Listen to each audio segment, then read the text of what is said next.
kink scenes are not just hookups. They are going to involve you getting to know somebody first, which gives you the Okay. opportunity to find out if they use or drink or whatever. Mm-hmm. Most people that are really into the kink lifestyle or into like BDSM of some sort, they don't want to have their senses dulled when they're doing a kink scene. They want to be fully present for it. Welcome to the Aftermath Podcast. This is your host, Dr. Dallas Bragg, a former crystal meth addict, now sobriety coach. Join me on my mission to increase awareness around the epidemic of crystal meth among the gay male population and create a repository of resources for current and past addicts as well as and especially for their loved ones. This is the Aftermath. Trigger warning, this podcast will contain discussions pertaining to drug and alcohol misuse. If you feel triggered to use or relapse, please call SAMHSA's national hotline at 1-800-662-HELP. Also, if you are new in your sobriety journey and you feel like you could be triggered by discussions around drug, alcohol, and sex misuse, please do not listen to this podcast. All right, now on with the show.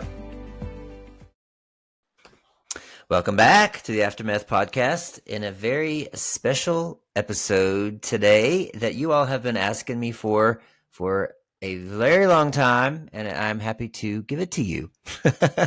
It's a kinky sober podcast. We're going to call it Let's Get Kinky, but we're going to talk all about sober kink, because all of you who have been in a meth addiction, you got kinky. And whether you were kinky before or not, you got kinky, and probably too kinky. And a lot of you are traumatized by it. And so coming out of the meth addiction, when you start to rebuild your sexual template, you many times have to start at ground zero. You have to reset and detox and maybe take 90 days with no porn, no sex, no masturbation. That's what has been suggested among a lot of the experts. But if you can do that, you kind of reset, and then you have to start rebuilding over.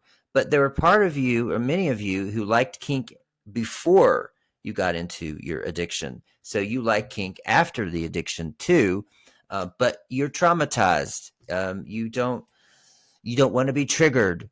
Some people will put their leather back on with their harness, and all of a sudden they want to use meth again. And so today we're going to give you a lot of pointers, a lot of guidance, and a lot of knowledge about how to enjoy kinks and fetishes in a healthy, sober way and rebuild your sexual template. So this is a big, hot topic, and I'm glad to present it.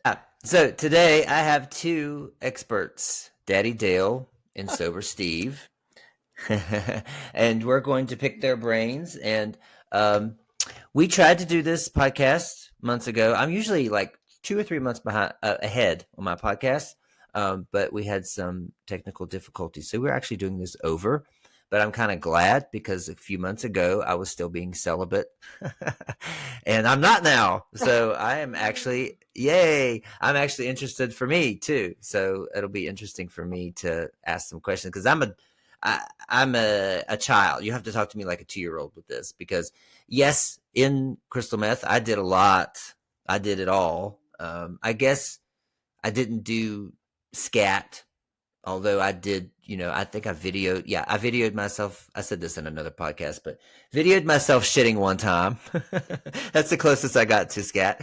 I did a lot of things, but I don't think that I understood what I was doing. I was just doing what I was told or what I saw going on around me. So I don't even know if I really enjoyed it. So anyway, enough chit chat from me. Daddy Dale, would you like to introduce yourself for us, please? Sure. I am Daddy Dale, and I am let me get this right, a Dom Switch leather pig. How's that? Think I actually got Well, that that right? sounds like a mouthful. Sounds like a mouthful. That's the hope. Exactly. So yeah, I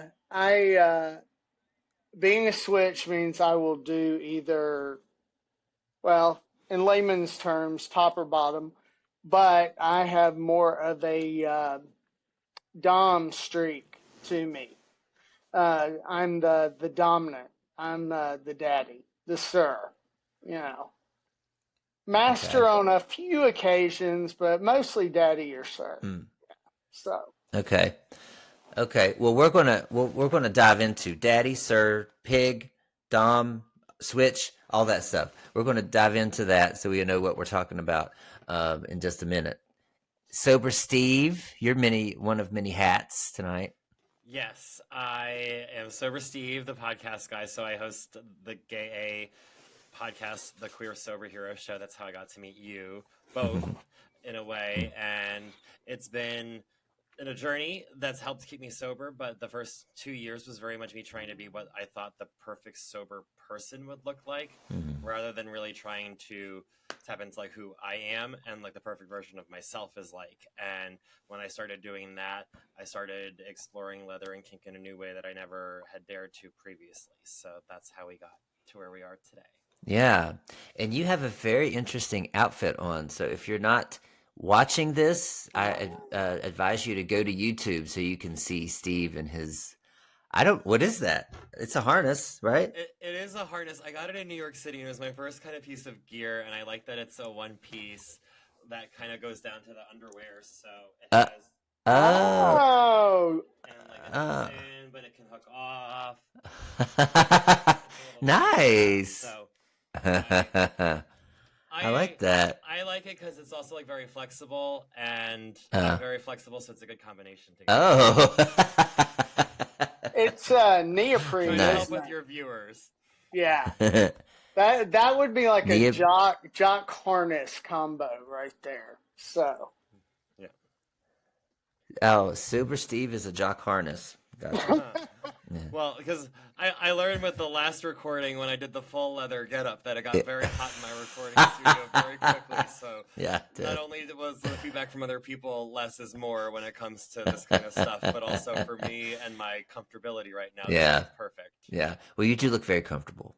Thank you. well, if we do a follow up of this when I'm in my own place, I'll put on my chaps and everything.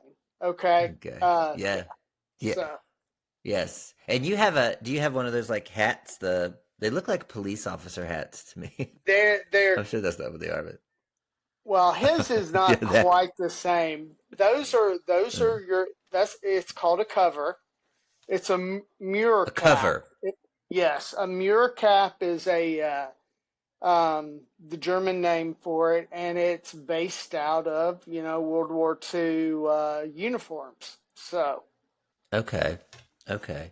Okay. leather actually Interesting. kind of stems out of World War II. So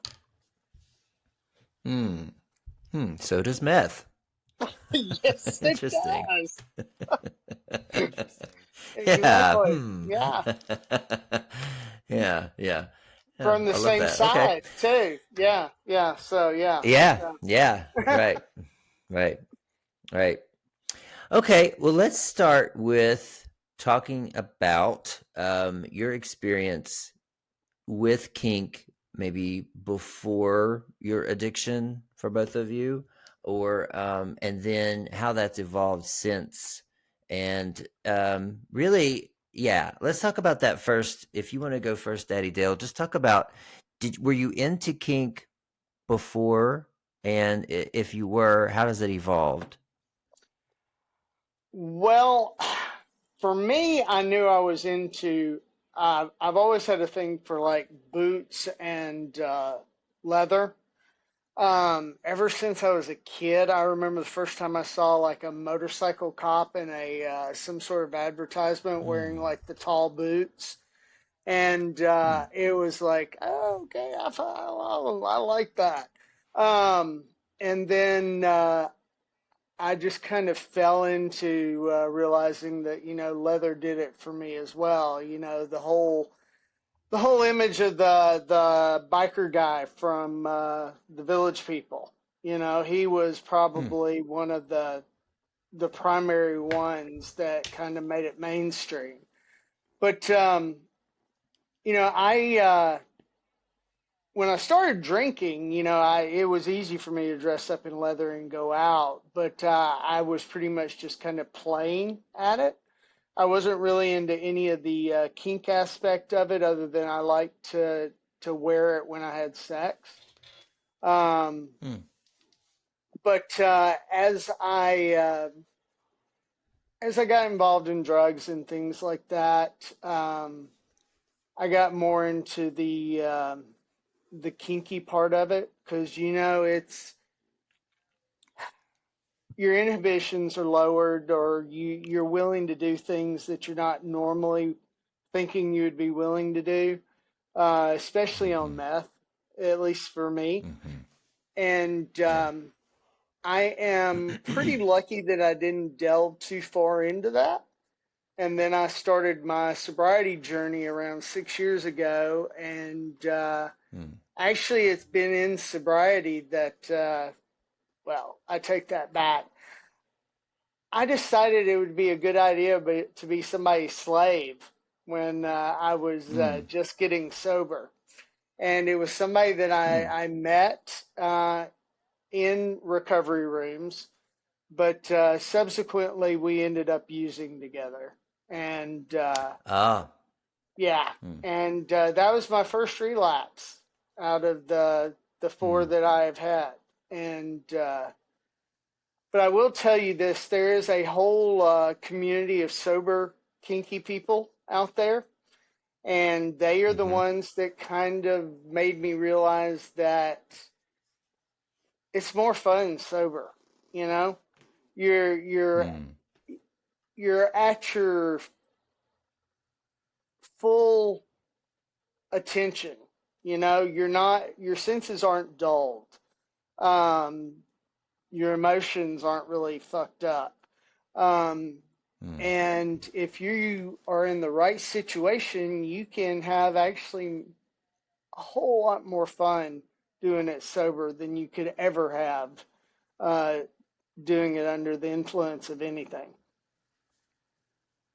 So, And you're so speaking from experience because you've experienced I both. I am, and I can definitely tell you, comparing the two, um, you know, I I've got like pictures and video of stuff that I've done while I was high, and then I've got pictures and videos of me doing things sober, and Mm-hmm. it's obviously a lot more fun sober. Um, Mm-hmm. it's Yeah. not that just I'm present. I'm present there. And it's Mm. also, I've discovered I used to be primarily a bottom, primarily submissive. And Mm-hmm. I've discovered I like to tell people what the fuck to do. And so my dominant side has come out. Isn't that right, boy, Steve? Yes, Daddy Dale. I thought you're supposed to say yes, sir. Yes, sir.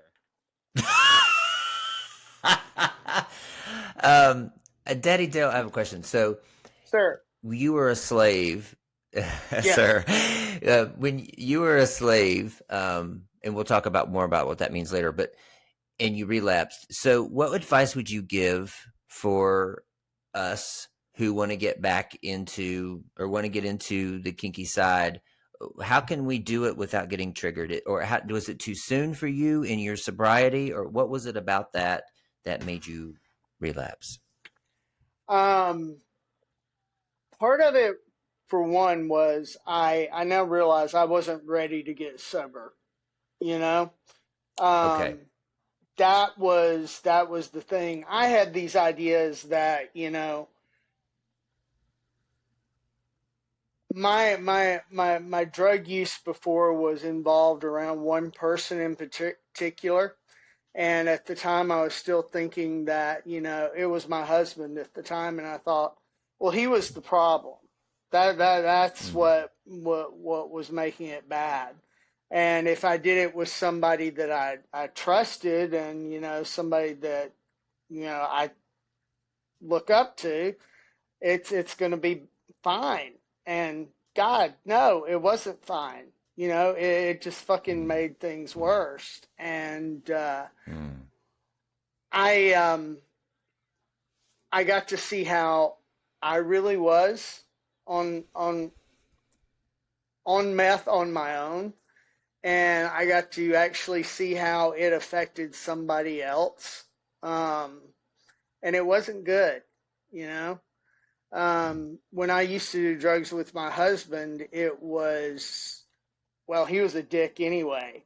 And I just thought it mm. just, that he was a dick before he did drugs. It didn't matter that, he was a dick on drugs. No, But yeah.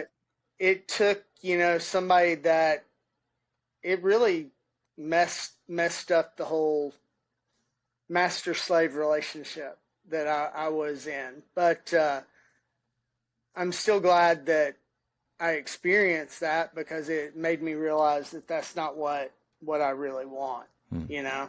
mm-hmm, So, mm-hmm. did that Okay, answer your so if question? yeah, you did. And if what are some questions for me to ask in terms of when I'm ready to jump into kink and fetish, and what's the process of doing so to ensure that I don't relapse? Well, the main thing that you need to try to do is, kink scenes are not just hookups. They are going to involve you getting to know somebody first, which gives you the Okay. opportunity to find out if they use or drink or whatever. Mm, mm-hmm, Most people that are really into the kink lifestyle or into like BDSM of some sort, they don't want to have their senses dulled when they're doing a kink scene.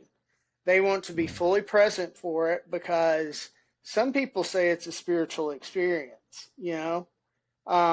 I've got mm-hmm. friends that Yeah. love to be flogged or to be whipped, and they say that takes them to a another level. And Mm, if they were high or drunk, they wouldn't be able to experience it the same way. mm, mm, Um, but basically, you've got to have good communication to start everything out. You've really got to kind of vet the people that you're involved with. And if drugs and alcohol is a no for you, which I would hope it would be for somebody, because kink play needs to be safe, sane, and consensual. It never needs to be done, when one or either other of the parties is not able to be safe, sane, and consensual. So. okay. Okay. Okay. Thank And there you. are Thank communities you. out there. You can meet people. So, Mm-hmm. Mm-hmm. Yeah. Yeah. We'll definitely get into that too. We want to put the what is it, soberleathermen.com? Is .org. that the web .org? Sober We'll have soberleathermen.org. Yeah. .org. We'll put the link in the show notes so that you can go on and find meetings. I think every day of the week, right? Very often Pretty much. to Pretty find your much. community. Yeah, yeah. So, Steve, Sober Steve, the podcast guy, what was your experience? It seems to me that you're just now discovering your kink, right? That's what you said. I'm now, I would say, tapping into it more. Okay. I'm in the process of going through my fourth step again, and this time going a little Oh, bit deeper. So oh, I recently was like writing out my inventory, and like I remember that my first sexual experience, like fantasy dream that I had as a child, like at the time I didn't even know it was sexual, but like it involved me being tied up and restrained, like shirtless, surrounded by like hot, sexy men, oh, and like wow. it turned me on so much as like a little kid. Like I didn't even know what was happening around me, but the idea of that was like my first like Hmm. sexual fantasy that like sticks in my memory that I Hmm. remember, where I like woke up with a raging hard on, which like at the time was probably not that raging, but in general, like I was like physically turned on. Like I remember like feeling hot when I woke up, like physically like hot from it all. Like it really turned me on, that idea. And from then, like I've always had that interest in exploring things like leather. I find men in leather sexy, Hmm. or gear, harnesses, all of that I've always been turned on by, but it was very much, well, that's what we wear on Halloween, when, not something that we do regularly, because, very much like my drinking and my use was like about, I realized real quickly in my early 20s, I didn't do it like other people, so I did it privately. So, I would, of course, like have my like harness in a deep drawer somewhere that I would like whip out sometimes and like take pictures with, or like maybe bring out with a partner in secret. But it was very much something that like I wouldn't talk about with people or let them know, or like be seeking someone that I can really experience it with, because the only time I would really break down enough to like whip it out was also when I was drunk or under the influence of some sort or another that would lower my inhibitions. So again, I wasn't really doing it with a clear head, and doing it with like not knowing what I was doing, not seeking any sort of community or guidance or mentor, or doing any research, and just being like, I'll wear this thing, or role playing a scenario. We're like, let's wing it. Like, don't talk about it in advance. Let's just hope this all works out. Yeah. It was very risky, like many of my sexual encounters, but it was very at the same time still trying to be like, I can't do that because that's wrong, or like that's bad, or like, and I don't want them to know how bad I feel on the inside by acting it on the outside.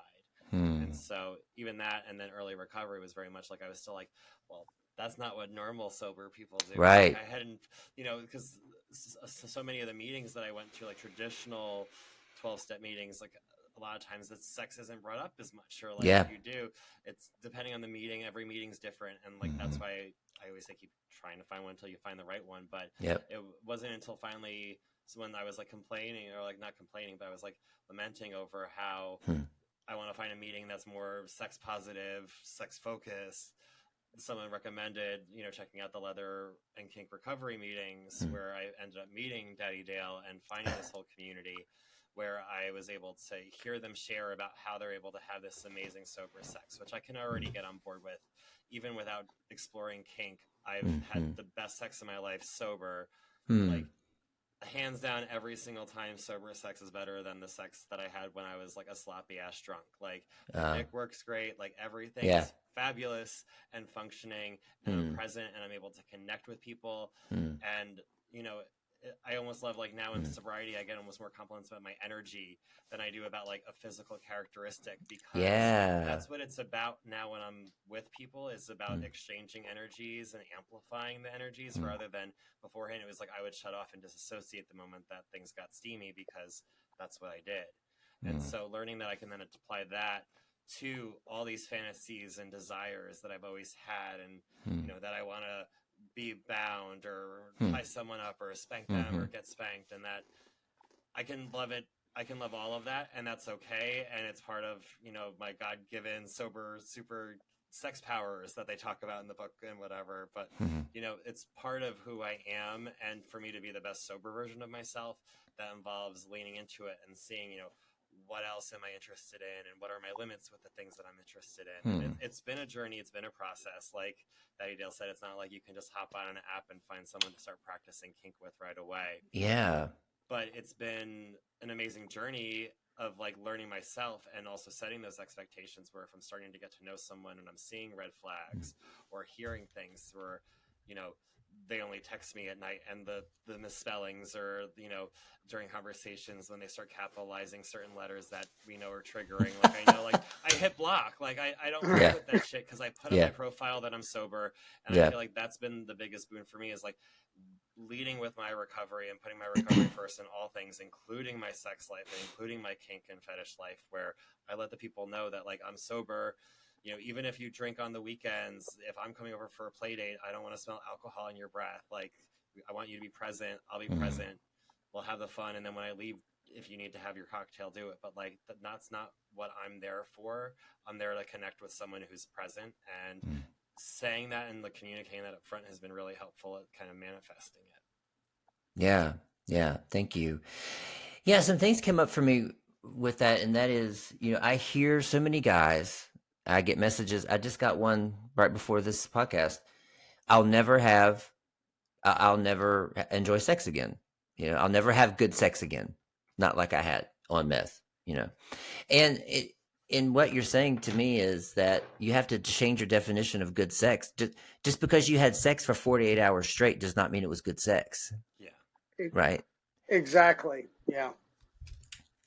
Yeah, I mean, you may not even what you consider good sex on meth probably was not good sex Yeah. at all.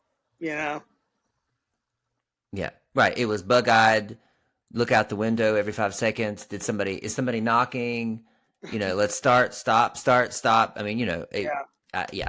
Yeah, It's all that and shit. and for me also, like back then, it was very much about the quantity more so than the quality. It wasn't a matter of who I was finding; it was that I was finding Yeah. someone, Yeah. and then the next one, and then the next one, and using them like I was using everything else that I was using. And Mm. so being able to have to like flip it around and be like, it's not about finding the person who can come over fastest or that it's already Mm-hmm. rare and ready to go, but finding the person that you want to be with, that like you want to be connect with and you want to learn more about, and they want to learn more about you, and it's not just like Yeah. come right now. Yeah. Yeah. yeah. Yeah. And sorry, go ahead, Daddy Dale. Sir, No, did you have something to say, sir? I was just gonna say, Steve keeps referring to the energy. That's what it really Yes. is all about. It is, the energy and the power exchange is what it makes the scene so much fun. So Yeah. Yeah. And also the communication is huge for me. And I love that even more so than beyond just the great sober sex I was having before exploring my leather and kink fetishes. The communication was better because I used words and I wasn't drunk. But also learning to be also more comfortable talking about my wants and needs and desires and being able to say yes and to say no. And so that when I agree with something, it's not something that they like, but also as we're going through the continuing check-ins, I found like that's almost the biggest turn on for me is like right now the person that I'm getting kinky with has like amazing communication where I always know where they're at, they always know where I'm at, like both in the bedroom and out of the bedroom. Just the communication's great, and that makes the connection that we have better. It makes the sex better, but it all starts with being able to talk about it, and talking about sex was something I wasn't able to do when I was having the sex before. I was able to do things, but I wasn't able to talk about them with someone. I wouldn't talk with you about what the acts I was doing back when I was drinking or using. I would keep it a secret because I was feeling shame over it. But now that I'm able to feel proud of what I'm doing and my experiences that I'm living, it makes it a lot more comfortable talking about it with potential partners, and that improves it tremendously. Yeah. Yeah. Yeah, so what I'm hearing is, and I think the inhibiting factor for a lot of men is this takes some fucking work, right? Yeah. This exactly. takes some time, patience, work. You have to get to know the person. And Yeah. in this world of picking up your phone and getting on Grinder and being in somebody's bed in 10 minutes, that doesn't sound too fun to put work in. Yeah, but one No. thing that I really loved from our last conversation that like stuck with me was when we were comparing it to oftentimes I would hop on the apps because I had an itch that I needed to scratch. And so finding those quick hookups would really scratch that itch. But the issue with that is, like we mentioned, I'd want the other one real soon because I just, the moment you scratch one itch, another one pops up on Yeah. your leg, or you have Yeah. a different kind of itch that needs scratching all of a sudden. But whenever I'm able to really find that right partner that I'm able to communicate with, and it's safe, sane, and consensual, after I'm done with that, that's like getting a deep tissue massage of sex where that itch is not only scratched, but I am satiated for not just minutes or hours, but oftentimes like days at a time, because that exchange was so fulfilling because it was worth it. Like it was worth the wait. It's that whole quantity over quality, which we're not really used to as alcoholics and addicts, where the answer normally is more. That's right. But knowing that we're now trying to sexually like find the right person rather than the next person is definitely a change from what we might have been used to beforehand. Yeah. Yeah. Love that. I love that. So can you walk us through, Daddy Dale or Steve, when you say a scene, like what is that? What does that mean, a scene? Yeah, let's go there. What is that? What is that? And then you introduced yourself as what? Dom, switch, pig. There's another word. A Dom There's another switch word. leather pig. Okay. Can you walk us through what is that all? What is a Dom first? Dom is well, I'm the dominant one in the situation. Typically, most It, people think top, bottom, but I take Yeah. top to the extreme. Yeah. So Okay. Can you be a dom bottom? Because I was labeled that once. Back in the Yes. yeah, day. Yes, and you could find yourself with a sub top where all they want to do is just lay there. So you yeah, can get it yeah, either way, where you can be a dom or a sub and a top or a bottom, and it can be the same, but it can be different as well. Yeah. Interesting. yes. Okay. Okay. Okay. Yeah. Because Switch. switch is not the same thing as being versatile, right? Switch is a role. It's kind of the same way with top and bottom. Versatile's the middle of sorts. If you're dom or sub, switch is kind of the middle of sorts. Except Mm-hmm. what I love about switch and like the identity for that is there's so many times that guys on their profile say they're versatile, and you're like, great, so you want to flip? And they're like, no, I bottom 90% of the time. And I'm like, girl, you are not Right. versatile. Then you Ex- are Exactly. a bottom who occasionally will return the favor because you've been guilted into it. Yeah. Yeah. But that's not Yeah. what I am like, where it could be depending on the day and the Mm-hmm. person and the vibe. Like it could be one or the other, or it could be both. It just depends. And I've always been kind of like a unicorn in a lot of like the circles I'm in, where they're like, no, like you're either one or the other, and I'm always like both. So finding that in the leather and kink community, that oftentimes when people are switches, they're also truly versatile rather than the Yeah. 90-10% versatile. It's been also yeah. awesome. Yeah. Everybody knows on those apps, if you see versatile, it means they're just a bottom. Just a They're big just the old bottom. Exactly. Yeah. Yep. I know. Yeah. Yeah. Yeah. I used to call myself a power verse back in the There day you go. too. Yeah. Okay. So Dom, we got switch. We got leather. We know pig. Yeah. What Um, what makes you a pig? well, I'm a pig because I like well, piss, body sense. Okay. Not so much scat, even though I've done that before. When I was a Okay. slave, I've done scat. Um, Okay. but like right now, I've got this boy that he wants, not Steve, but he wants a daddy that's you know willing to give him scat, and Oh, okay. you know, so So you do that for him.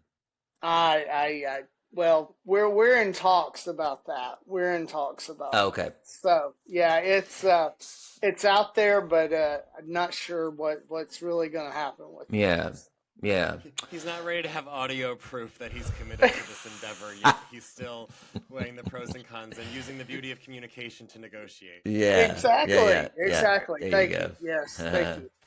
So, So how long does a negotiation last in terms of, I meet you wherever, maybe on a Zoom meeting or something. I'm Dom, you're sub. How long does the negotiation usually last in terms of before a scene happens?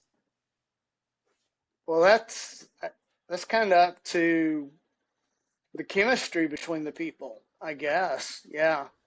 Mm. If there's Yeah, good I But definitely have chemistry, had. go mhm. ahead. No, you go. Sorry. If there's good chemistry, it could be pretty fast, or Okay.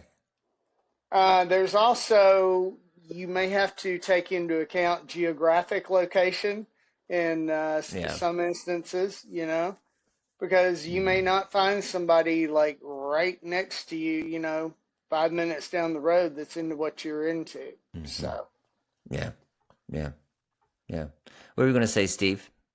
I was gonna say, agree. Like it can be as quick as let's meet for coffee, and then like halfway through the coffee, you're like, all right, I'm ready. Let's go back to your place to my place. Okay. Okay. Or it could be like you go home, you digest it, you think on it, and then maybe plan something else. But I've also had it where using apps and texting, and then, spending some time where it wasn't necessarily in person meeting them, but I did spend a few days talking about someone about, what their interests are and what their desires were and what mine were. And then I was able to phone a friend and ask Daddy Dale for some help on channeling more of my dominant side that I'm getting used to tapping into and enjoying a lot, and getting into like him explaining more of the submissive mindset of a houseboy and how that all works. And gave me some great over the time though, even though like the first time we met face to face, it wasn't face to face. I walked in and he was already on all fours. But like I knew that that's what was going to happen. I knew what he would be wearing with it. He knew when I came what would happen because we talked it all out. So even though we didn't meet face to face, we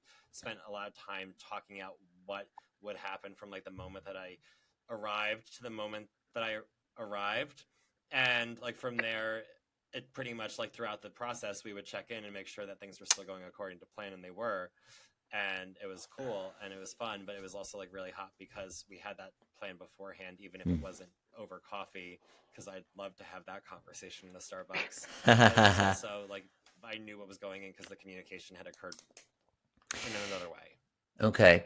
So this was a submissive houseboy. So, I mean, are there, I guess, different categories of I'm a submissive this, I'm a submissive that? Oh, God, yeah. I think there's a million different words for everything, and it's one of those things where if you can think of a kink that doesn't have a word for it yet, like I bet you if you Google it or search hard enough, you'll find that it exists. Yeah. But, at the end of the day, like we can go into every billion definitions, and I think we would be here all night because there's a lot of kink and leather and fetishes. But that's what I love about it is there's like you would think that just because I'm kinky and I meet someone else who's also kinky that we're gonna have similar kinks, but the number of times that they're like into things that are hard nosed for me or vice versa, like it doesn't always work out that way. So it is it's a journey. Yes, it is. I mean, isn't kinky a relative word? Because I'm in my first relationship in 6 years of sobriety, and then and I haven't been in a relationship. So this is my first relationship in 9 years, I guess. Kinky to me used to be if I wore anything leather, like I wore a leather hat. Ooh, I'm being kinky, But then somebody's they're being piggy and flogged and all this stuff and all that kind of stuff. And so there's definitely different levels of kink, but I forget the exact percentage, but something like 60% of people have kinks, yet kink is defined as having an abnormal sexual desire. So if 60% of the world's population has a kink, then who is going around determining what is a normal sexual desire? It's a whole bunch of old white men who wives don't put out, that don't even know what gay sex is like, that decided this centuries ago. So like kinky is a relative term, especially as people are becoming more sexually aware or comfortable talking about it. But it can be you can call yourself kinky if all you do is the one special thing that like you find risque, or if your thing is just water sports, you can just be water sports and be kinky and not have to go on this whole journey. That's the one kink you really want to go down the rabbit hole on. You can and still be. It's not like there's a definition of kinky other than when you kind of decide like this is me being kinky. In my experience, what do you think, Dale? I agree with you completely. Good boy. Like to me.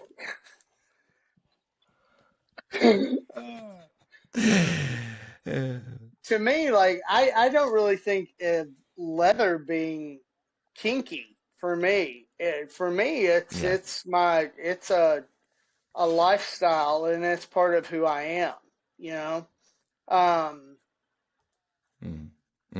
But it's different from person to person. I mean, some people, like Steve said, some people think,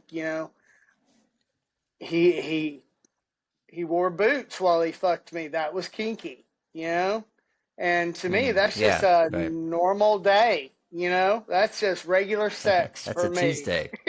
Exactly. So I mean, some people like are obsessed with toys. That could be their kink. And even within toys, you've got all these different things. You've got sounding, you've got pumping, you've got all this kind of stuff. And it's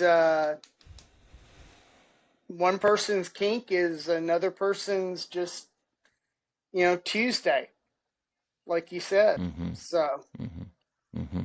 Yeah. Yeah. What does a check-in look like? So, I've heard people say, it's consensual, right? But you're checking in during the scene, right, to make sure that it's going the right way or to script, right?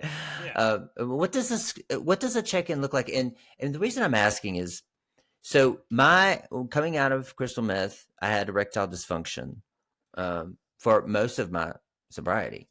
Um, and I took, I could take pills, and so I started doing all the things that I preach: the mindful masturbation, semen retention, sexual transmutation, all that stuff, and it was starting to work. But what really got me going was, like I said, with my new partner. It was when if there's any kind of, for me, like if there's any kind of change or talking, it seems to interrupt my brain to dick connection, and I won't get, and I'll have to stop because I'm not hard anymore. So what does a check-in look like that keeps the momentum going? do you want me to take? Okay, I'll take this one. So basically, Yeah. if for me, being the daddy or the sir, it would, if I've got, let's see, a boy down licking my boots, it's Mm-hmm. just encouraging the situation and without being too obvious, just slipping in. Are you enjoying that, boy? Is that what you want? Okay. Depend. Something just very very subtle like that. Um, Okay. and sometimes if you've got that good chemistry and that rapport, they may go, well, yeah, we step on my nuts, please, and Okay. I keep going, Um, Okay. it's it's making sure you can read off of the person if they're having a good time, but sometimes you can extract more information about what else, maybe a little bit further you want to Mm. go. Um, Mm-hmm. or you may need to slow it down a little bit. They're not quite ready to have their nuts stepped on yet, or something Yeah. like that. But Okay. they're perfectly fine with humping their dick against my boot, for a while. So, Yeah. yeah. Yeah. Yeah. But it's just getting a feel for what your partner in the situation is getting off on, you know? Yeah. Yeah. Yeah, I mean, for me, a lot of times it could be as simple as, like you said, like, are you ready for this? So, like, if we've talked Okay. about this next thing that's going to happen, I'm not just going to, though, like, even though I told you beforehand when I got there at a certain point I was going to put it in, I'm not just going to put it in without saying, like, are you ready for this? And then you kind of get that, like, yes, check in that they're ready to move on to the next part of what you had talked about doing. Okay. Or if along the way, like, I feel inspired, saying, would you be open to trying this? And, if it's yes, great. If they say, like, no, we're not right now, or I Mm-hmm. don't take it personally, I know that it's not me. It's Yeah. like, we're not there yet. And so I just move on to what we were enjoying. Okay. Yeah, I like that too, that you've talked about it beforehand, right? Not to say Yeah. that you have to be limited to that, right? Yeah. But that really helps, You're Yeah. I writing the mean, scene. exactly. And I mean, it's not quite as formal as Steve's making it sound. It may be something more like, you slip off your jock and you're like, hey, do you want me to shove this in your mouth? Or, so, Mm. start just, it, it flows with the scene, basically. Yeah. Okay. Cause Yeah. And Okay. for the level of you'll get in a experience. mindset. Yeah.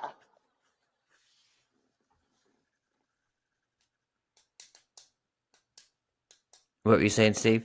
I was just saying, and like it also comes with experience, not only just like yourself doing it more often with different people, but also getting to know the same person as well. I know that the Mm. first time it always takes a little bit more communication and Mm-hmm. checking in. Then once you kind of get to know the person better, it can almost be just the look that you know that they get in their eyes when they're ready for more, they want it that way or this. Yeah. So Yeah. you get to, that's the also beauty of like having play partners that you get to play with on a more Mm. regular basis rather than just finding that random itch getting scratched, is that Mm. when you find this person and you have this connection, you're that much more likely to be like, all right, let's play again and again and again. Yeah. And you get more comfortable with each other and you get to push Okay. each other's boundaries the more you get to play. So I Yeah. started off with like most recent friend, like having vanilla sex, Mm. and like we kind of have been evolving from there. Mm. But like we knew right from the start, like the goal was kink, but that's what we just started with, just because that's what vibed for us when we first got there. It wasn't right jumping right to me wearing this for him like I did earlier.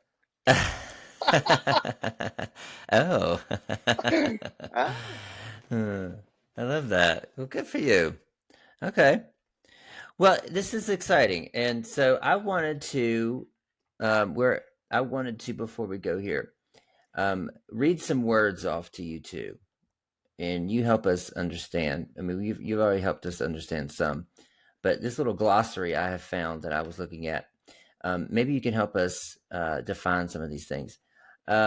Okay. So, have you heard of figging? No. figging? No. No. Figging. Okay. Well, you insert a piece of ginger or hot chili pepper into your anus for the burning sensation. That does Okay. not sound like something for me. I don't even have peppers in my mouth directly like that unless they're Now cooked on pizza. I have had somebody put a popsicle up mine and then eat the popsicle out of it. Oh, So okay. yeah, Did yeah. that feel good It to was you? actually pretty. It was pretty good. Yeah, yeah. It was Yeah. nice. How about queening? Where did you get Queening this Feeling is, I need to be glossary? Googling these. I don't know. I just found it. Queening is face sitting. Oh. I mean, Yeah. I've done that. Yeah. I've Yeah, never called it queening. I would think with us it'd be like kinging, maybe? yeah. I don't Depending on know the why they guy. would call queening it. Yeah, Queening. I guess like no. sitting down like a queen, like a lady. I don't know. It's, I think I got the wrong list, huh? Um, well, I think I know what cuckold is. Cuckold is that something that's considered? It's a fetish, right? When you, like being the one watching or the one Yeah. being yeah, done to. Yeah. Oh, yeah, you, yeah, yeah. That's yeah. I don't know a whole lot of cuckolds, but I I've do know actually a done that. Yeah, couple. I I have done a cuckold. Like a couple had me come in, and I fucked one of the husbands in front of the other husband. I did do that. I will say that was I wasn't even high on meth on that time, so that I guess that is cuckold. Um, okay, what are some words? All these words that I'm looking at. How about a safe word? Is there a safe word that you have that you agree on when you I do a think it scene? depends on the person.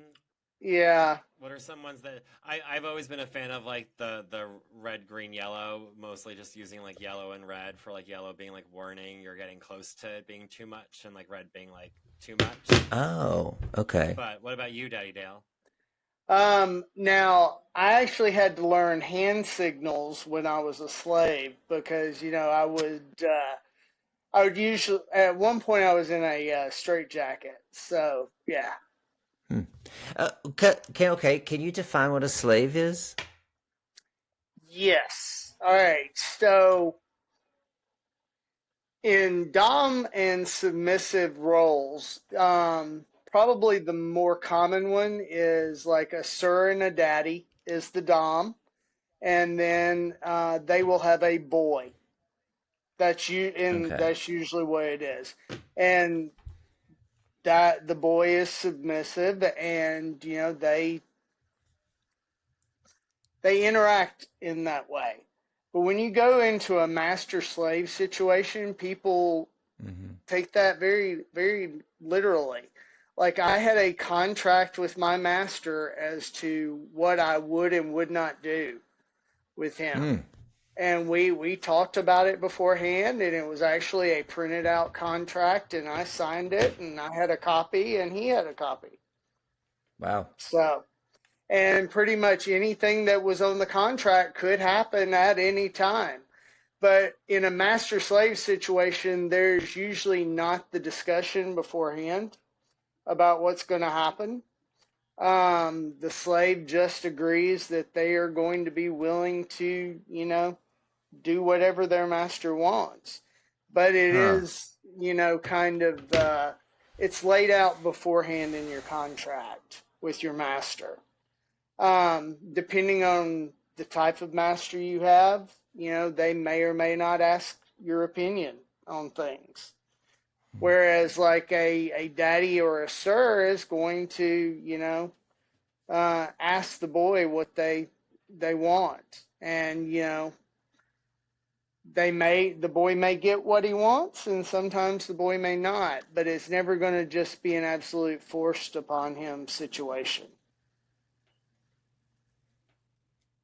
Like there is even, I think they're called there's the Boys Bill of Rights that is Hmm. out.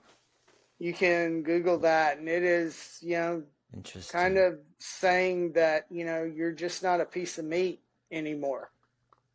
Yeah, I was gonna say, I definitely vibe with the whole boy thing more. The idea of someone trying to be a master, I think, would turn me into a brat, and that's not normally my gut reaction. But I'm like, no one's telling me what to do without some sort Yeah. of room for compromise. Like, it's hot Yeah. when you know what to do, but if it's a hard no, I want to be able to talk my way out of it with my charm. Yeah. Yeah. Right. Yeah, I mean, I guess, is it for someone to agree to do whatever the master says, no matter what? I mean, is that that's just part of their arousal template to be at the mercy of someone else? They probably get off on either the being totally submissive to someone else, or the fact of whatever they need to please this person no matter what, and pleasing that person is what, basically is almost their fetish. Super codependent. Okay. Super codependent Yeah. right there. So Yeah. Do you? Okay, here's another word. Do you two participate in aftercare? yes, that's the best So- I haven't part. gotten as intense. I was gonna say I haven't gotten as intense where I've required too much aftercare. They've required too much aftercare, but I do enjoy the whole process of like that. It's not just like when you're done with the sex act that you're done, Mhm. but that there is like that care afterwards, or that connection afterwards, or that if it involved a lot of spanking, making sure that they're okay, or like rubbing the area and making it feel good, and Oh, taking care of them afterwards, okay. or being taken care of afterwards, is definitely like a part of the fun as well, rather than like, again, like back in the day on the green apps, like the moment we were done, it was like Yeah. die. But Yeah. now that like you get the aftercare, you get to go deeper. You also get that kind of coming out of that deepness with the aftercare, so that you leave without that like sudden transition. Mm-hmm. You can also kind of find out what really, really worked if you couldn't tell, and what was, mediocre, what was good. There's a little bit of, that goes on afterwards. Aftercare is real big with BDSM, especially, if you're in a situation where you're like being whipped or flogged, or Mm-hmm. you're into pain play or something like that. You want to make sure that your partner is, okay afterwards. Mm-hmm. Okay. Because So it's like a post assessment kind of. Yeah. yeah, in a way, yeah. But it's Sort of also like another way cleaning up to after yourself, but like with love. Yeah. exactly, and it's also a way to kind of bond too. A lot of Okay. times it's just, I like it for the boy to just kind of like snuggle up next to me, lay his head on my chest, and just kind of You know, just Mm. be there together for a minute, Mm-hmm. you know? It's nice. Well, that's nice. I'm a caring I like that. daddy. I'm a good Uh, sir. I'm a good sir. I'm a good daddy. so, what's the difference between a daddy and a sir? Sirs are going to take things a little bit more formal than a daddy would be. Um, like if I'm a sir and a boy, you know, depending on the extent that, you know, we're going into, let's say, if we're a sir and a boy, you know, and it's a leather situation, which is what it would be for me. Like if we go out to an event together and I'm the sir and I've got a boy with me, my Mm-hmm. boy is going to open the door for me at all times. The boy walks Okay. slightly behind me and to the left. The boy will Okay. usually be collared, you know, and wear my Okay. collar and my lock. And Okay. they are there to just kind of, you know, they'll go get, you know, drinks for me, non-alcoholic, of course. Um, Mm-hmm. you know, and they have to ask permission if they want to do something with somebody else, Mm-hmm. if it's one of Okay. those type of scenes. So, Yeah. like Yeah. if you're at your play party or anything, and I've got my boy with me, he would have to ask permission before he Okay. played with somebody So, else. okay. So these roles happen outside of the bedroom, apparently, too, then. You have scenes Yes, wherever you are together. Is this right? yes, sometimes, yes, yep. Okay. Even I mean, if you want to be like, I know there are some leather guys that, you know, they take it's their life, you know. And if Mm. you sign on and you agree to be a boy and you get collared by them, you know at all times that you're opening the door for your sir, or you know, you get out of the car first and you go around and open his door for him, and you know he gets out. It just those are basically what are called protocols in the leather community, and it is up to each sir or daddy as to how stringently he enforces the protocols, Okay. or if he Okay. even wants you to be involved, you know, if you want to enforce protocols. So, Mm. Okay. Yeah, because I'm the daddy in this relationship, but I open his door for him.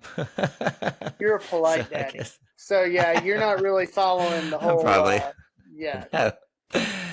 Yeah, I don't know. I don't know how I'm going to fit into any of this, but yeah, that's fun. That's It's interesting. not a Interesting. The matter of, beauty of it is that oh, I was going to say, it's not a matter of fitting it in. It's deciding what works for you, you know, you Okay. and your Well, partners. So, yeah.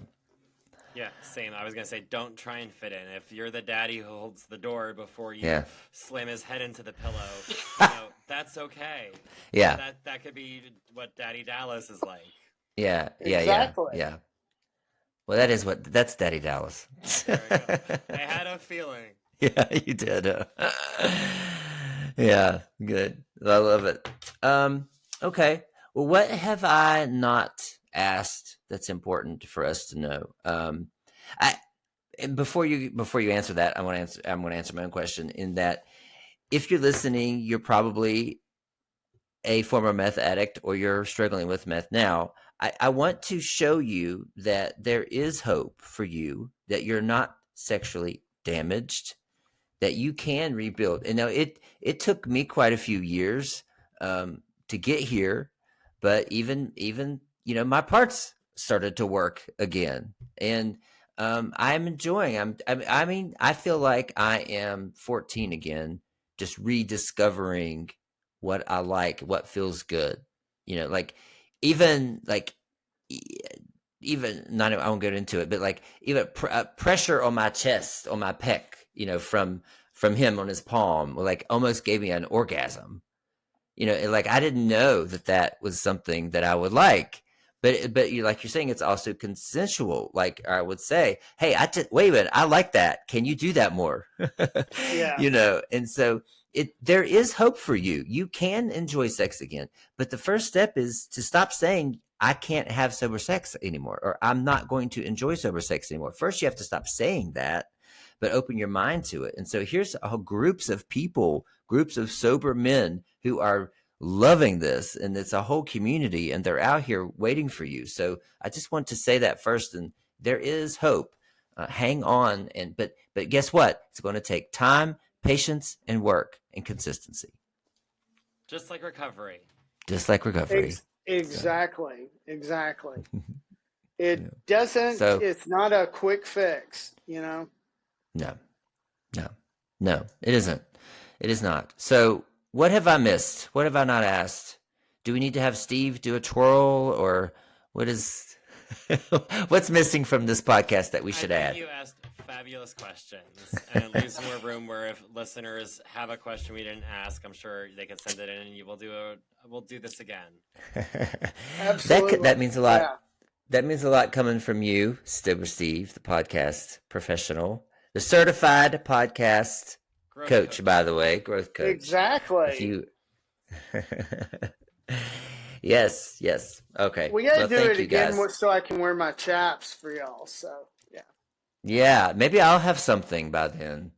Something I don't know. Maybe harness jock. Maybe a little harness jock combo like Sober Steve's got on. I couldn't wear that. I don't think I could pull it off like Steve can. I think that you can. You just don't have the confidence to know that you can pull it off the way that everyone around you says, damn, daddy, you can pull it off. Yeah, exactly. That is an issue as I'm building my confidence, is asking, hey, can I do this? And getting a no still feels like a personal rejection for me. So that is something that I do need to, and my confidence is in myself. I'm just hoping as I go through this new phase of my recovery, this sexual phase, that my confidence will continue to grow in that sense too. But it does feel personal when the answer is no for me. Yeah, I think though that like learning, especially exploring kink, that it takes time to find the right person. It makes when you don't find the right person a lot easier to identify. Similarly, like if you have this fantasy in your head of what your ideal sex partner looks like to you right now, know that it can always change and grow and evolve, but like write it all out so that when you first go out on these adventures where you're downloading an app or going on a date, like if you forget because you get distracted, like that's a hard no for you, or that's not something that your ideal partner is going to have. Like it's something that like you can look back and be like, okay, this is something that I need to think through myself, because I know, like for me as well, like if you're with like an attractive guy who's telling you nice things, it's very easy to kind of lose that focus that you might have had when you were meditating on your own. Yeah. You're right. Well, you're right. The other thing too is it may not just be one individual person. You may have multiple play partners. Like I've got a friend that I have a great time with, but he is just a fisting bottom. That's pretty much all he wants to do. Is he's good at it and it's lots of fun, but there are other things that I enjoy doing, and so fisting, by the way, you stick in your fist in someone's anus, right? Exactly. Yes. But you have to know what you're doing for that.